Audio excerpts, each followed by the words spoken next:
Hello दोस्त, सृजन classes bye Ranjan sir में आप लोग का हार्दिक स्वागत है। तो चलिए हम लोग प्रोबेबिलिटी पढ़ रहे थे। प्रोबेबिलिटी में आज हम तीसरा चैप्टर बनाएंगे 13.3।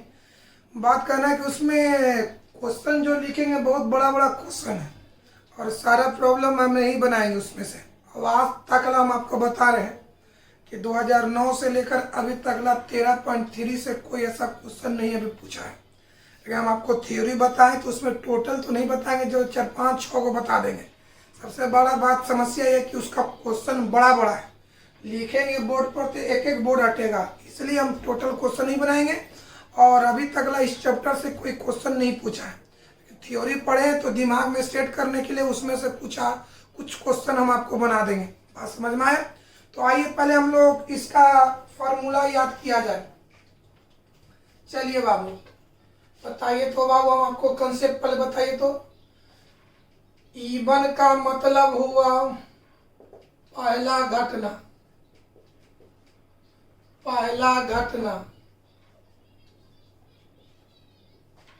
E2 का मतलब हुआ दूसरा घटना।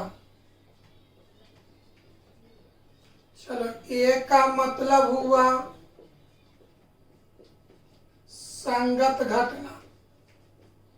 चलो, पहला घटना को E1 से, दूसरा घटना को E2 से, तीसरा संगत घटना को A से। तो अगर संगत घटना A हो तो बताओ पहला घटना को कैसे व्यक्त किया जाता है। अगर संगत घटना A हो तो पहला घटना को व्यक्त किया जाता है, मतलब पहला घटना का रूप probability of E1 into probability of A by E1। दूसरा घटना को कैसे व्यक्त करेंगे बाबू? Probability of E2 into probability of A by E2। चलिए भाई, पहला घटना को E1 से, दूसरा घटना को E2 से, संगत घटना को A से। अगर संगत घटना A है तो पहला घटना को इस रूप में व्यक्त किया जाता है। कैसे? Probability of E1 into probability of A by E1। दूसरा घटना को क्या से व्यक्त करेंगे? Probability of E2 into probability of A by E2। चलिए तब इससे रिलेटेड फार्मूला लिखते हैं। Probability of E1 by A का फार्मूला। तो E1 मतलब पहला घटना, तो पहला घटना के रूप को ऊपर लिखेंगे, बटा सभी घटना के रूप को जोड़ देना है। तो आइए, E1 माने पहला घटना को ऊपर लिखे, तो पहला घटना का रूप A है। क्या है बताओ पहला घटना का रूप? Probability of E1 into probability of A by E1 बटा इस सभी का रूप, यानी क्या लिखे? सभी का जोड़। क्या लिखे? Probability of E1 into probability of A by E1 जोड़ probability of E2 into A by E2। अगर हम बोलेंगे बाबू कि अगर पहला घटना E1 है और दूसरा घटना E2 है और संगत घटना A है, पहला घटना E1, दूसरा घटना E2, संगत घटना A, तो बताओ probability of E1 by A का सूत्र क्या होगा? Probability of E1 by A का सूत्र क्या होगा? तो क्या सूत्र होगा? प्रोबेबिलिटी, बढ़िया सूत्र। अगर पहला घटना E1, दूसरा घटना E2, संगत घटना A रहे, तो probability of E1 by A का मान क्या होगा? तो मान ये होगा कि probability of E1 into probability of A by E1 बट्टा probability of E1 into probability of A by E1 plus probability of E2 into probability of A by E2। अब आइए, हम सब पढ़ाया हो, अब खाली हम रिपीटेशन कर रहे हैं। Probability of E2 by A। चलिए यहाँ कौन घटना की चर्चा? E2 माने दूसरा घटना, तो दूसरा घटना के रूप को ऊपर लिखेंगे बटा सब का जोड़। तो चलिए भाई, दूसरा घटना का रूप ही है probability of E2 into probability of A by E2 बट्टा सब का जोड़ probability of E1 into probability of A by E1 जोड़ probability of E2 into A by E2। कोई दिक्कत है मेरे भाई, कोई प्रॉब्लम? ये हम पढ़ाए हैं आपको, खाली रिपीटेशन करा रहे हैं। इसको देखिए एक बार बताओ मेरे भाई, अगर पहला घटना E1 है, दूसरा घटना E2 है, संगत घटना A है, तो इतना बराबर हम E लिखेंगे, इतना बराबर E लिखेंगे। प्रॉब्लम बनाते समय हम पूछेंगे कि पहला घटना E1 है, दूसरा घटना E2 है, संगत घटना A है, तो probability of E1 by A बराबर इतना लिखेंगे, probability of E2 by A बराबर हम इतना लिखेंगे। कोई दिक्कत है, कोई प्रॉब्लम है? ये पाया हुआ है, खाली हम आपको रिपीटेशन करा रहे हैं। देखिए एक नजर,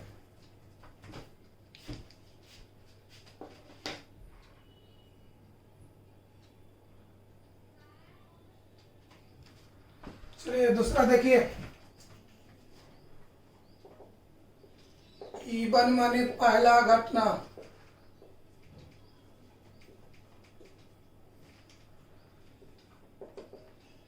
E2 मतलब दूसरा घटना,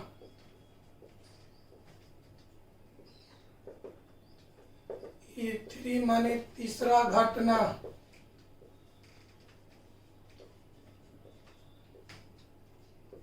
ए बराबर संगत घटना, संगत घटना। कोई दिक्कत है बाबू? अब आइए, अगर संगत घटना ए है तो बताओ पहला घटना का रूप क्या होगा? बताओ, probability of E1 into probability of A by E1। चलिए दूसरा घटना का रूप बताओ बाबू, probability of E2 into A by E2। तीसरा घटना का रूप बताओ, probability of E3 into A by E3। अगर हमको फार्मूला लिखना हो किसका, suppose that probability of E2 by A, यहाँ कौन घटना का चर्चा? E2 माने दूसरा घटना, तो दूसरा घटना के रूप को ऊपर लिखेंगे, बट्टा सब को जोड़ देंगे। तो आगे E2 वाला माने दूसरा घटना का रूप ए है, तो चलिए क्या लिखे, probability of E2 into probability of A by E2 बट्टा सभी घटना के रूप में पहला का, दूसरा का, तीसरा का जोड़ देंगे, यानी तीनों के रूप को जोड़ देंगे। Probability of E1 into probability of A by E1 जोड़ probability of E2 into A by E2 जोड़ probability of E3 A by E3। कोई दिक्कत है मेरे भाई? अगर यही रहता प्रोबेबिलिटी ऑफ E1 बाई ए, तो E1 माने पहला वाला को ऊपर रखते, बाकी नीचे को जोड़ देते। ये सारा चीज हम आपको बता चुके हैं। अब आई एक्सरसाइज 13.3 हम बनाते हैं दोस्त।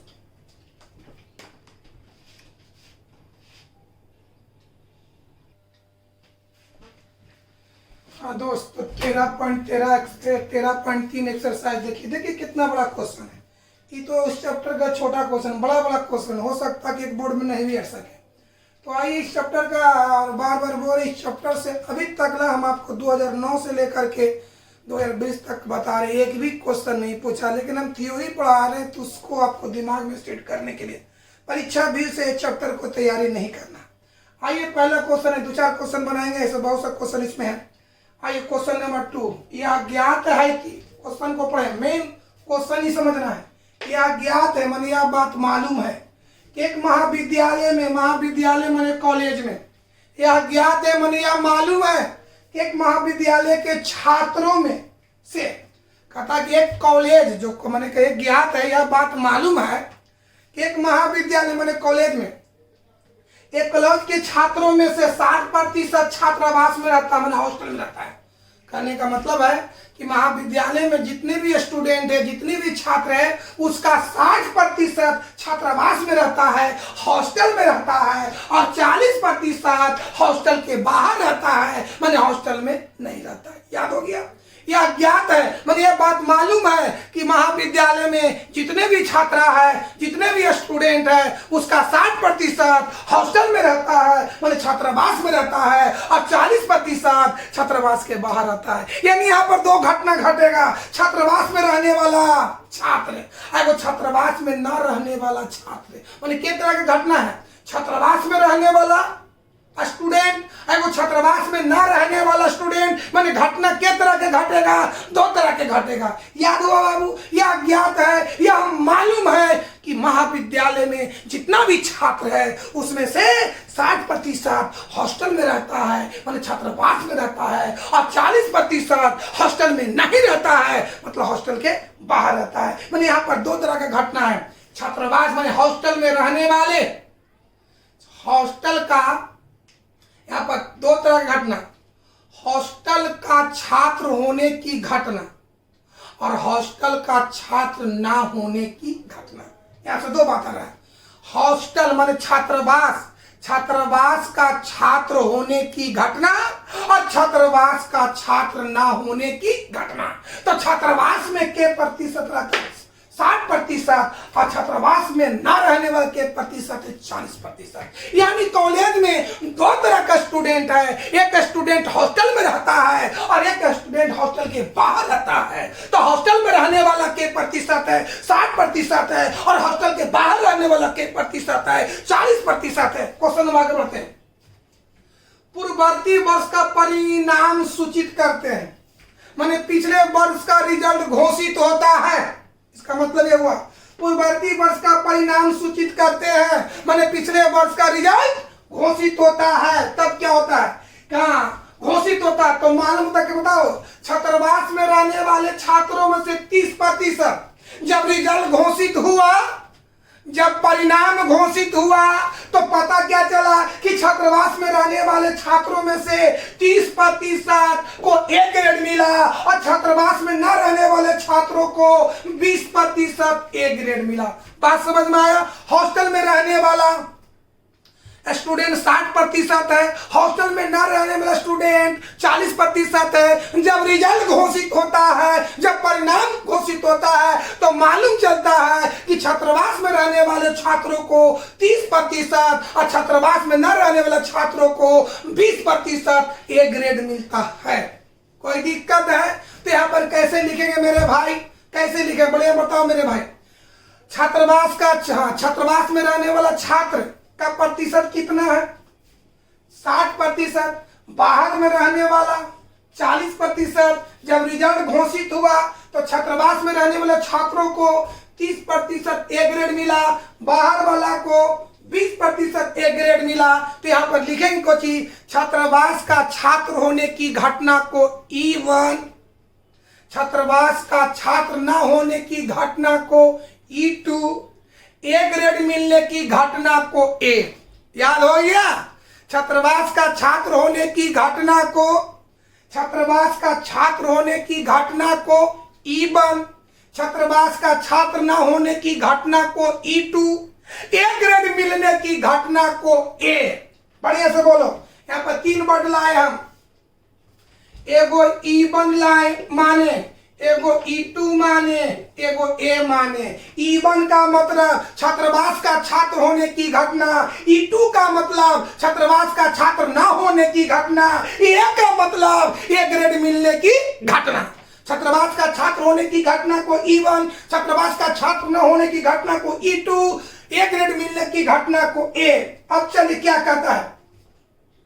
चलिए, वर्ष के अंत में महाविद्यालय से माने कॉलेज से एक छात्र को यादृच्छिया, वर्ष के अंत में, साल के अंत में कॉलेज से एक छात्र को यादृच्छिया माने अचानक चुना जाता है। तो बताओ बाबू, छात्रावास में छात्र के तरह का है? 2 तरह का है। एगो छात्रावास में रहने वाला, एगो छात्रावास से बाहर रहने वाला। अब उस महाविद्यालय से एक छात्र को यादृच्छिया माने बिना देखे हुए चुना जाता है, तो चाहे तो छात्र छात्रावास का होगा, चाहे तो छात्रावास के बाहर होगा। कोई दिक्कत है मेरे भाई? आइए तब क्या कहता है, इस बात की क्या प्रायिकता है, वह छात्र छात्रावास में रहने वाला है। चलिए मेरे भाई, वह इस बात की क्या प्रायिकता है, वह छात्र छात्रावास के रहने वाला। बढ़िया से समझो इसको। पहले क्या कहता है, यहां से पॉइंट समझो। वर्ष के अंत में महाविद्यालय के एक छात्र को यादृच्छिया चुना गया, मैंने बिना देखे वो चुना गया। तो जब अचानक चुनेंगे तो चाहे तो छात्र छात्रावास का होगा या छात्र छात्रावास के बाहर होगा। हाँ, तब क्या कहता है, इस बार और यह पाया गया कि उसे ए ग्रेड मिला। पता है क्या कहता है कि वर्ष के अंत में कॉलेज से एक लड़का को चुना गया। तो कॉलेज में दो तरह का लड़का है, चाहे तो छात्रावास के अंदर रहता है या छात्रावास के बाहर रहता है। तो आज कहता यादृच्छिया एक लड़का को चुना गया, यह पाया गया कि उसे ए ग्रेड मिला। तो ए ग्रेड मिलने की घटना को क्या कहते, ए, है ना। इस बात की क्या प्रायिकता है कि वह छात्र छात्रावास में रहने वाला है, तो छात्रावास में रहने वाले को हम कहते हैं E1। बोलो बाबू, ए ग्रेड मिलने की घटना को ए, छात्रावास का छात्र होने की घटना को E1। तो पहले यहां पर घटेगा ए, यानी हमको निकालना प्रोबेबिलिटी ऑफ E1 बाई ए। यानी इसको बढ़िया समझो, यहां से समझ पड़े बढ़िया से बाबू। उसे ए ग्रेड मिला, ए ग्रेड मिलने की घटना को ए, वह छात्र छात्रावास के रहने वाला माने E1। तो पहले ए घटेगा, बाद में E1 घटेगा, तब इसको कैसे लिखें, प्रोबेबिलिटी ऑफ E1 बाई ए। मतलब इस क्वेश्चन से हमको निकालना है प्रोबेबिलिटी ऑफ E1 बाई ए। कब? जब छात्रावास का छात्र होने की घटना को E1 माने, छात्रावास का छात्र ना होने की घटना को E2 माने, ए ग्रेड मिलने की घटना को ए माने। तो यहां पर हमको निकालना है प्रोबेबिलिटी ऑफ E1 बाई ए। एक क्वेश्चन था, अब हम इस क्वेश्चन को बनाते हैं मेरे भाई।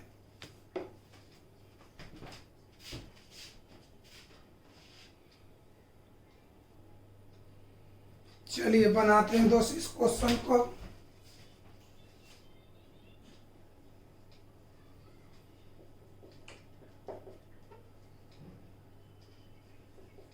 चलिए,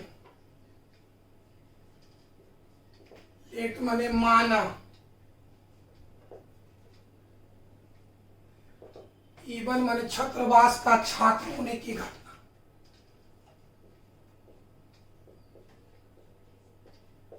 छात्रावास का छात्र रहने की घटना।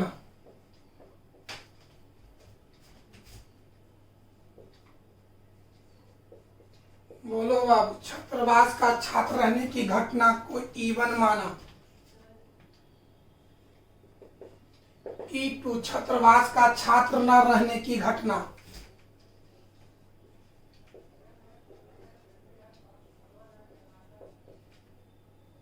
छात्रावास का छात्र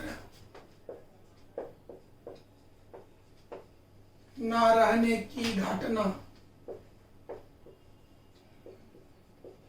को मानिए E2, ए ग्रेड मिलने की घटना, ए ग्रेड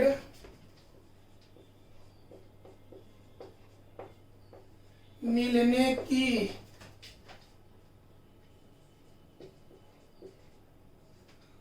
ए माने। बताओ बाबू, छात्रावास का छात्र रहने की घटना को E1, छात्रावास का छात्र न रहने की घटना को E2, ए ग्रेड मिलने की घटना को ए। इस क्वेश्चन में हमको निकालना है probability of E1 by A बराबर व्हाट।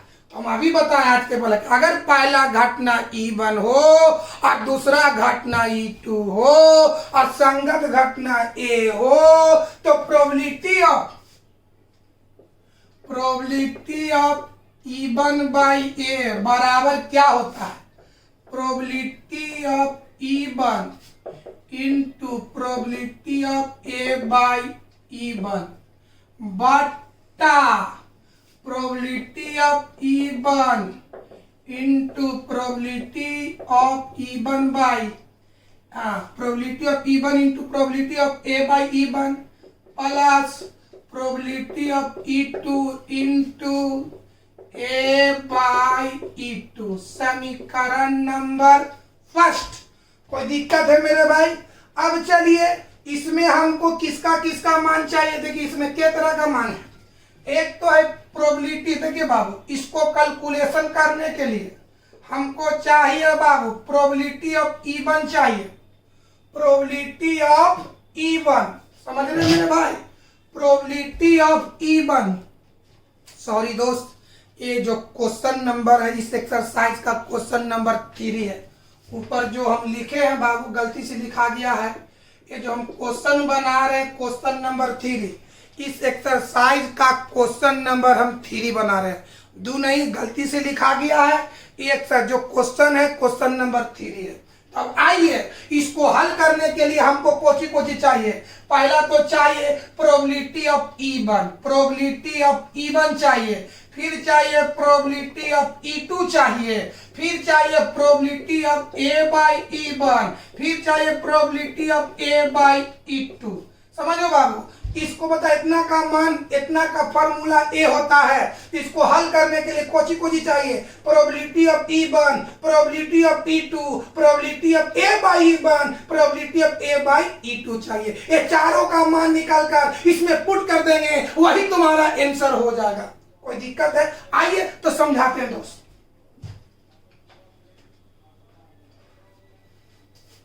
आइए,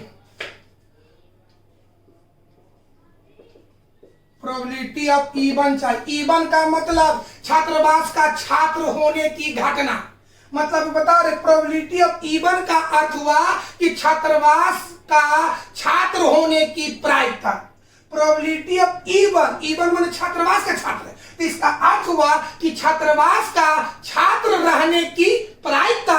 तो बताओ मेरे भाई, छात्रावास में क्या प्रतिशत रहता था? 60%। 60% के में 60/100 काटिए, 20 दिया, 20 बचे, 3/5।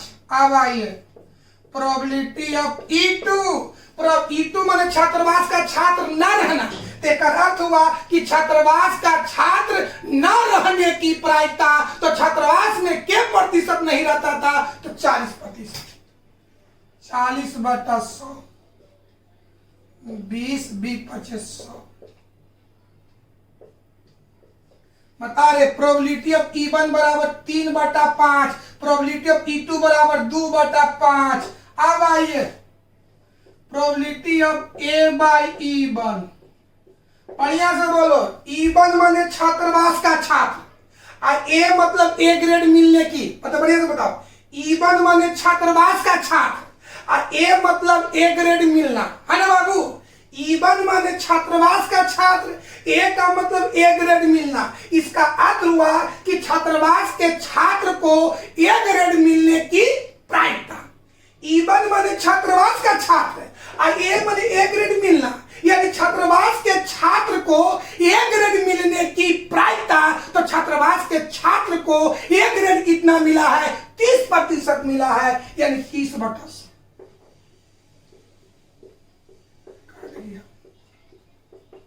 चलिए probability of A by E2। आगे बोलो, E2 माने छात्रावास का छात्र नहीं, ए माने ए ग्रेड मिलना। छात्रावास के छात्र को, छात्रावास बताओ, छात्रावास का छात्र न होने वाले, सब बताओ, छात्रावास में न रहने वाले। तो E2 माने छात्रावास में न रहने वाले। E2 का मतलब छात्रावास में न रहने वाले। छात्रावास में न रहने वाले छात्रों को ए ग्रेड मिलने की प्रायिकता। तो छात्रावास के जो बाहर रहता था उसको ए ग्रेड मिला है 20%। 20। चलिए सबके मान को वहां पुट कर दीजिए, हल कर दीजिए, आंसर आ गया। याद करो प्रोबेबिलिटी ऑफ E1 बराबर 3/5, प्रोबेबिलिटी ऑफ E2 बराबर 2/5, probability of A by E1 बराबर 3/10, probability of A by E2 बराबर 1/5 होता है। अब चलिए इक्वेशन नंबर फर्स्ट में सबके मान को पुट कर दीजिए, हल कर दीजिए, वही तुम्हारा आंसर आएगा।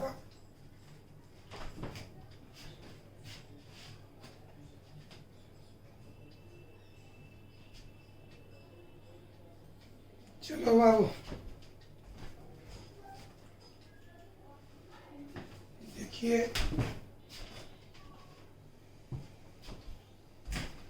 आइए फ्रॉम इक्वेशन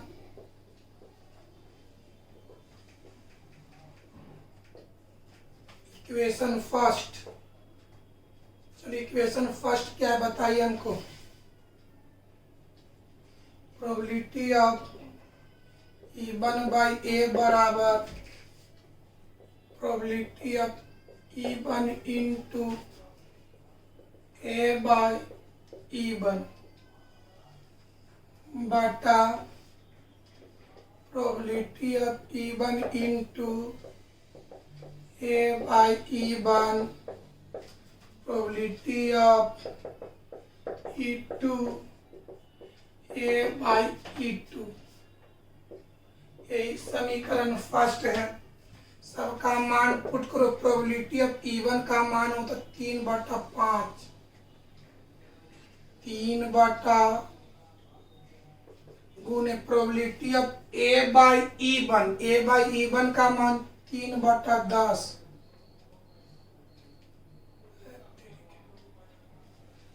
बटा probability of E1 3/5, probability of A by E1 3/10, probability of E2 probability of E2 का मान हो गया 2/5। अब आइए probability of A by E2 1/5। चलो हल करते हैं दोस्त। 3 की आई 9, 9/50 बटा है, बटा मीन्स हो गया भाग, 9/50 प्लस 2/25, 9/50। चलो 50 25 का एलसीएम 50, 9 ये हो गया 4। यहाँ से आओ बाबू, 9/50 गुना 50 को ऊपर चढ़ जाएगा और 9 4 13, इसे ही कट गया, 9/13 आंसर होगा। देख लीजिए, बढ़िया से समझिए। थोड़ा सा ही चैप्टर भारी है और देख क्लास को इतने ही समाप्त करते हैं दोस्त, कोई काम है इसको बढ़िया से प्रैक्टिस कीजिए। चैप्टर बहुत फास्ट है लेकिन एग्जाम में कभी नहीं पूछता है ना बाबू। इस चैप्टर से हम 10 साल का रिकॉर्ड बता रहे, चैप्टर से कभी नहीं पूछा, लेकिन जब पढ़ना है तो आप सीख जाइए।